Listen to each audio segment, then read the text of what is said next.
Hello friends, welcome to my class today. We'll be seeing the next topic in the vital signs unit, that is blood pressure. So if you are the first time watching my video, please like, share, subscribe and also click the notification button for regular update of my videos. Okay, coming to the definition of the blood pressure. So it is the force exerted on the walls of the arteries when the blood is pumped from the heart into the blood vessels. Okay, so you know anatomy of the heart. So when the heart is contracting and sending the blood supply towards the aorta and into the systemic circulation, the systemic circulation is nothing but the arteries.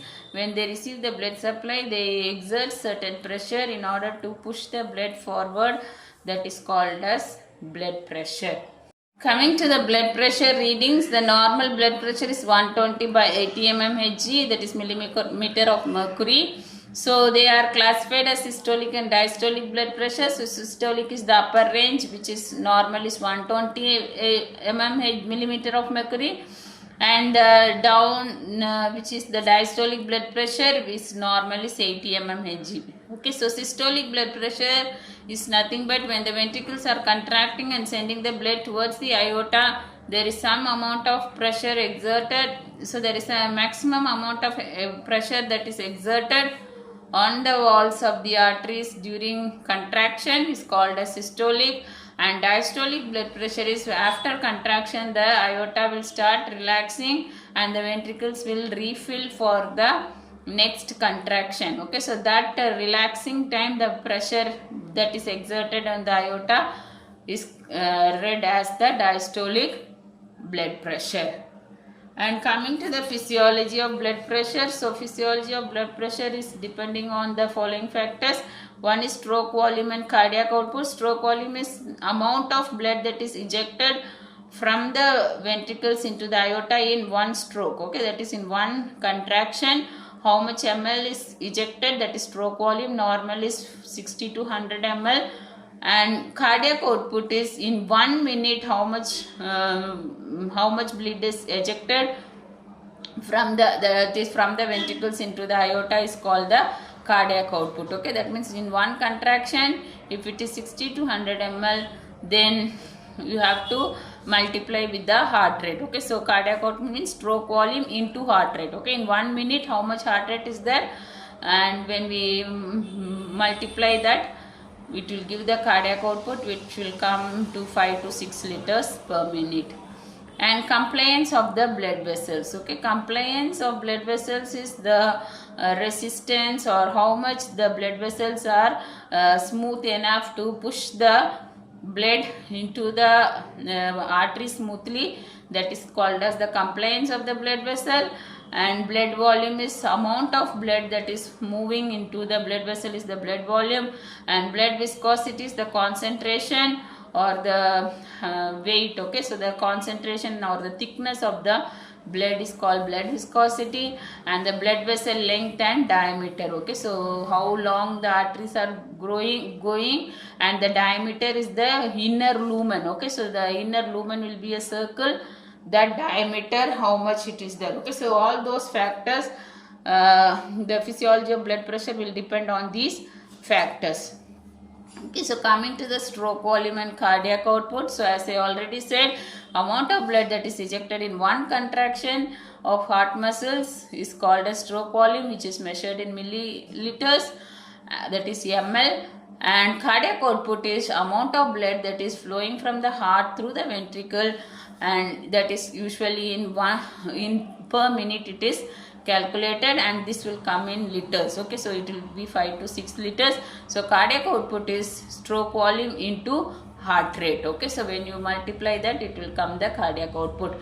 And any factors like sympathetic nervous stimulation, hormonal influence, or any calcium ions in the blood can increase the arterial BP by increasing the cardiac output. Okay, so whenever nerves get stimulated or any hormones are secreting in a higher amount, they all will increase the BP by increasing the cardiac output. Okay, so when so much cardiac output, so much blood will come to the blood vessels, and so much pressure will be exerted on the blood vessels. Okay, and on the other hand, if there is any parasympathetic stimulation, okay, so sympathetic is mainly for increasing the BP, and parasympathetic is decreasing the BP, and electrolyte imbalance or acidosis. So these all condition can decrease the blood pressure by decreasing the cardiac output. And next is the compliance of blood vessels. So this is ability of the blood vessel to expand and accommodate the blood flow. Okay, so when the blood is flowing, there must be smooth flow of blood, and also the amount of blood that is coming in the arteries has to expand and accommodate it in order to push the blood smoothly. That is called as the compliance. Okay, so if the artery compliance is more, then they more effectively expand and accommodate without increasing the resistance in the blood vessel. Okay, that means if the arteries are smooth enough, they will not show any resistance, they will accommodate the blood and flow the blood forward.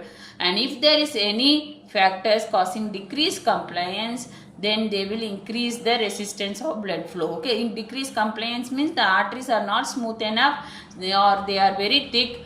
At that time the resistance is more. Okay, so when there is some pressure is more, then the arteries has to push the blood with a higher pressure, more pressure. Okay, so that time there will be increased BP. Okay, so when compliance is decreased, then there will be increased BP. This is due to increased turbulence, blood turbulence. Okay, so that means the arteries are not smooth enough to push the blood, so the blood will accommodate in that area and they will get turbulence. Turbulence means they are getting congested and pushing each other, and thereby there will be BP will be increased. Okay, so when BP is increased, organs will not receive enough blood supply. So when the organs don't receive enough blood supply, they can go for hypoxemia, ischemia, and eventually death.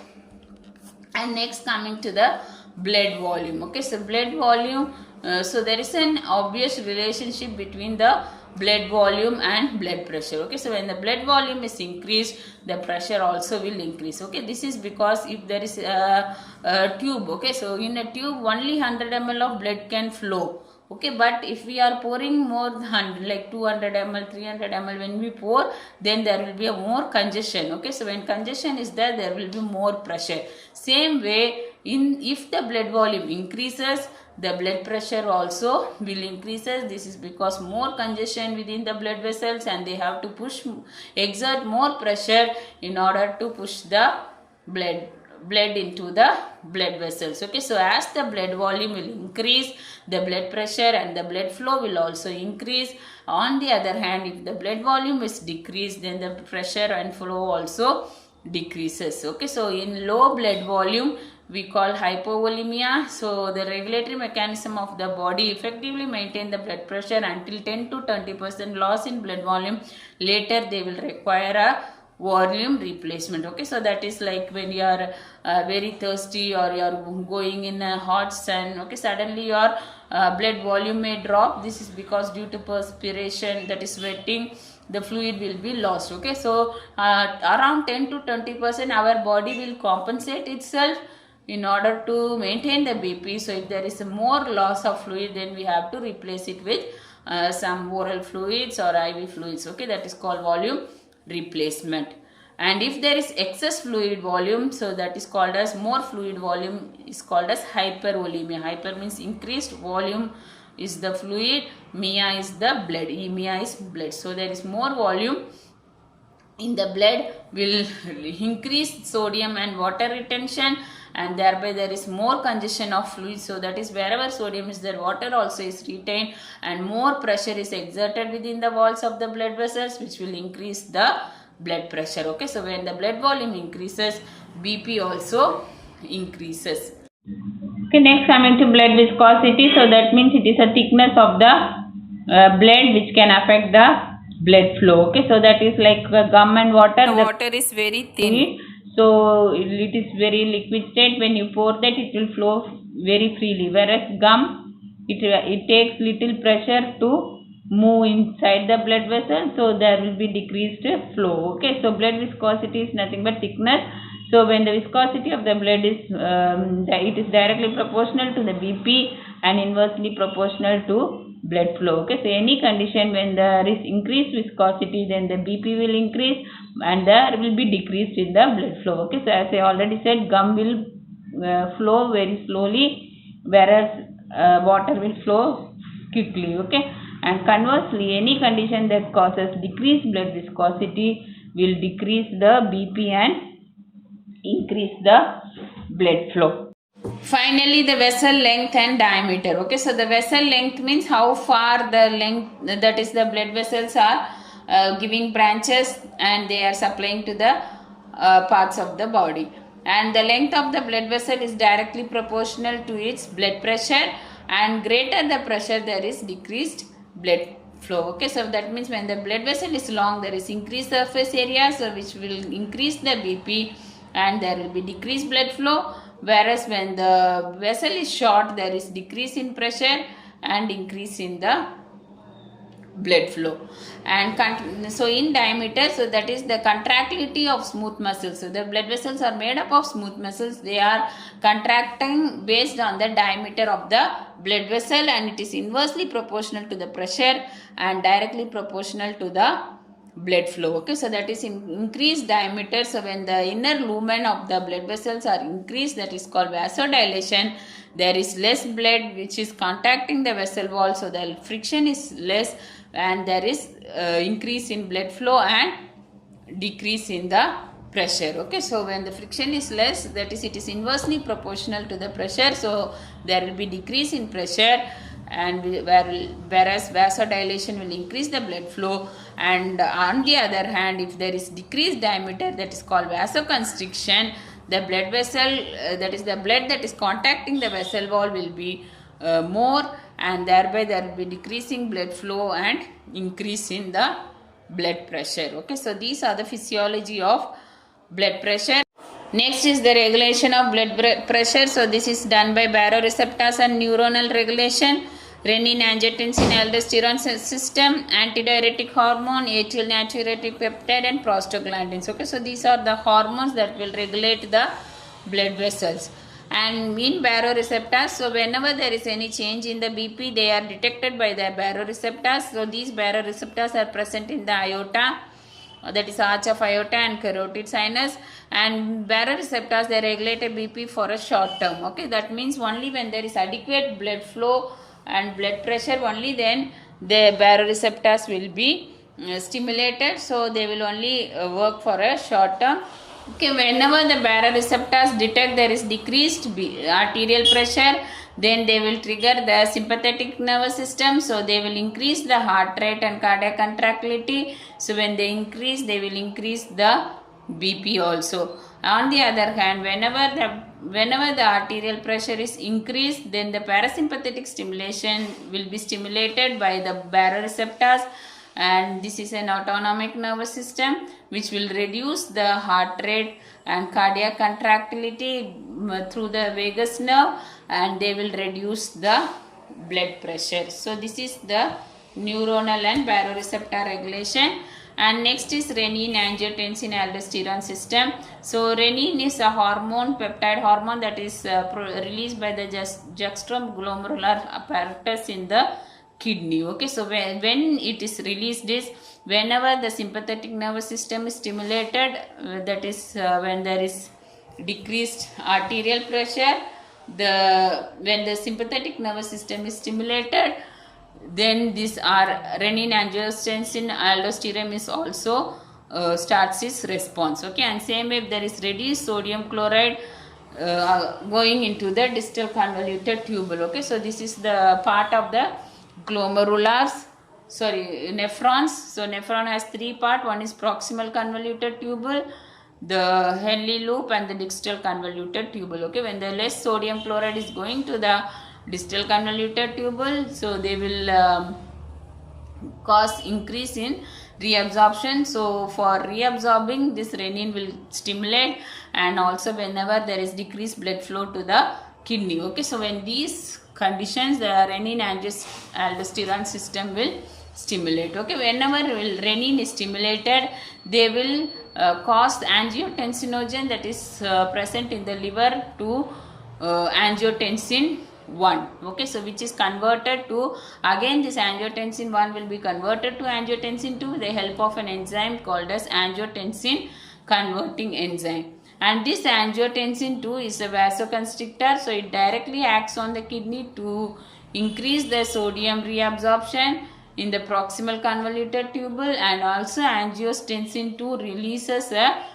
hormone called aldosterone. Okay, the function of aldosterone is to cause more sodium and water reabsorption from the distal tubules. So when sodium and water are reabsorbed, they will collect in the kidney tissue and then back into the body, that is into the blood vessels. They get transported by a process called as osmosis.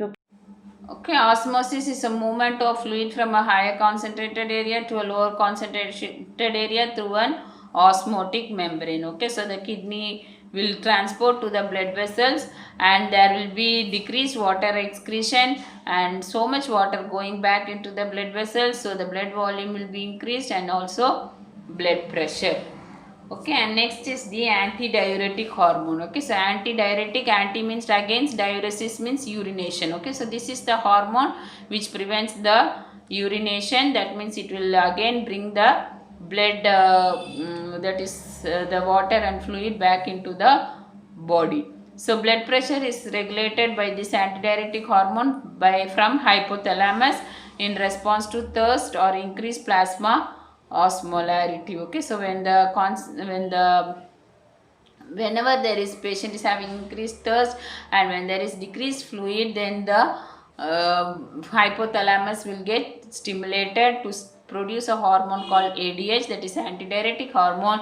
That will increase the permeability of the collecting duct to water in the apical membrane. Okay, that means from the collecting duct they will take the water back into the body. So it stimulates sodium reabsorption from thick ascending loop of Henle. So you know the Henle has ascending and descending limb. From the ascending limb they will reabsorb the sodium. So again it will increase the water and sodium reabsorption, which will increase the blood volume and there will be increased blood pressure. Okay, next is ANP is an atrial natriuretic peptide. So it is a protein that is stored in the cardiac muscles. Myocytes are nothing but the cells of the muscles. Okay, so whenever atria is stretched in response to high blood pressure, this ANP will promote sodium excretion. Okay, sodium and water will get excreted. So it also dilates the arterioles of the glomerulus, increasing the blood flow to the glomerular. So the glomerular filtration rate will increase and ANP will inhibit sodium reabsorptions from the nephron. Okay, so excess fluid when they are going out, then the blood volume will become normal and the blood pressure also will get decreased. Okay, so on other hand, if the ANP secretion is low, then the blood pressure will be low. Okay, so it will be secreted whenever the blood pressure is high. And next is prostaglandins. So these are all local vasodilators, so that is in the blood. They help in dilate the blood vessels wherever there is increased congestion. Okay, so they increase the glomerular filtration rate and reduce sodium in reabsorption. So they will vasodilate and they will increase the filtration and they prevent the sodium reabsorption, and they also prevent vasoconstriction by triggering the sympathetic nervous and renin, angiotensin, aldosterone system. So they also are stimulated by the prostaglandins and thereby they help in maintaining the BP. Okay, and next we will see the factors that are affecting blood pressure. Okay, so first is age. So as age increases, the BP also increase. This is because some structural changes in the arteries takes place and the arteries become stiff. Okay, so if the arteries are elastic, only the pressure will be smooth, that is the compliance of the blood vessel will be smooth. If the arteries become thick, then the pressure also will increase. So in old age there will be calcification of the arteries and also arteries will go for stiffening, which can result in increased BP. Okay, so younger children, so BP is less in younger children, whereas at old age it is very high. And gender, so women will have lower BP than men until menopause. Okay, so when during menopause women will have a hormone called estrogen, which will prevent the which will prevent adipose tissue deposition on the blood vessel, so that the diameter of the blood vessel will be more, which will maintain the BP. and this naturally helps in decreasing the BP. So women BP will be low than men until menopause, whereas in older people, older women, they are older women and men, the BP is equal. And body mass and obesity. Okay, if there is increased body mass, there is increased blood pressure. So as I already said, when the length of the blood vessel is increased, there is increased vascular tone, which will increase the blood pressure. Okay, and next is emotional state. So in condition of stress, anxiety, there is a hormone called cortisol is released, which will again increase the heart rate. When heart rate is there, more blood will come to the arteries, which will increase the blood pressure. Okay, in exercise, when person is doing exercise, the blood pressure will be low because it will prevent the blood vessel stiffness, so there won't be resistance, and also blood flow will be increased, so this will decrease the blood pressure. Okay, and lifestyle. So sedentary lifestyle means the person who is not doing any activity, just sleeping, eating, so those type of activities called sedentary lifestyle. And urbanization is due to modern cultures. Another thing, where there is no strenuous exercise or activity, the person can go for overweight, which can result in increased BP due to formation of fatty deposits on the walls of the arteries, which will decrease the lumen, that is the diameter will of the blood vessel can get decreased, and thereby when the diameter is decreased, there is more that is called vasoconstriction occurs, which will be, there will be more congestion inside the blood vessels, and that can cause increased BP. Okay, next is habits like smoking, alcohol, drugs. These all have the ability to constrict the blood vessels. So again, the diameter of the blood vessels will decrease, which can cause increased BP. Okay, it can cause increased congestion and BP. Blood pressure will increase. Okay, and next is hereditary. So if a person is having any family history of increased BP, then the children are also risk of getting the BP because of the stiffness of the arteries and other things which are transmitted from generation to generation. And next is medication. So if patient is taking NSAIDs, decongestants, they all have the ability to increase the BP by causing vasoconstriction of the arteries, whereas drugs like antihypertensives given to reduce hypertension can decrease the BP. And diet. So in diet, high sodium. So sodium can increase the water where there will be more congestion, and vitamin D can cause arterial stiffness. So these all can increase the BP by increasing the blood volume and also increasing the peripheral vascular resistance. So the BP will increase. And on the other hand, if a patient is taking diet high in potassium, it will decrease the BP because potassium helps in relaxation of the smooth muscles of the blood vessels. So when the blood vessels are relaxed, they don't cause tension, so the BP will decrease.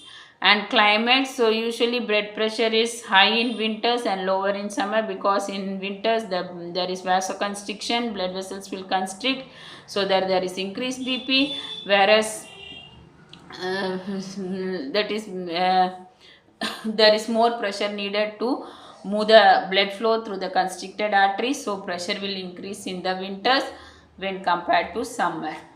And next there is diurnal variation. So that is diurnal is nothing but in the day, morning and evening there can be change in the blood pressure. So when a person is rises on awakening in the early morning, there will be more BP, that is the rapid rise of BP will be there, because in the night the blood vessels are relaxed and they sleep, and suddenly when they change to a when they get up and they rise, the BP will rapidly increase because the blood with pressure it moves in the arteries. Okay, and it reaches a plateau during morning. That means that is in the rapidly it will rise and go to a high peak. Okay, so into the maximum is called the plateau it will reach, then it will slightly in the afternoon it will fall slightly, that is it will be low, and again in the early evening it will rise. Okay, so like that in a day itself there will be variations in the blood pressure. And fever can also increase the blood pressure. This is because dehydration, the blood viscosity will increase, and also there is increased workload for the heart and kidneys to kidneys during fever, which can increase the BP. Okay, so in fever, when there is dryness, dehydration, which can increase the workload of the heart and kidneys, so they can also increase the BP. And next is fluid intake. When a person is taking excess fluid, it can cause more congestion within the blood vessels and they can increase the BP. Okay, so these are the factors that can affect the blood pressure. I hope you would have understood my class. Thank you for listening. Please like, share, subscribe and also click the notification button for regular update of my videos. Thank you for watching.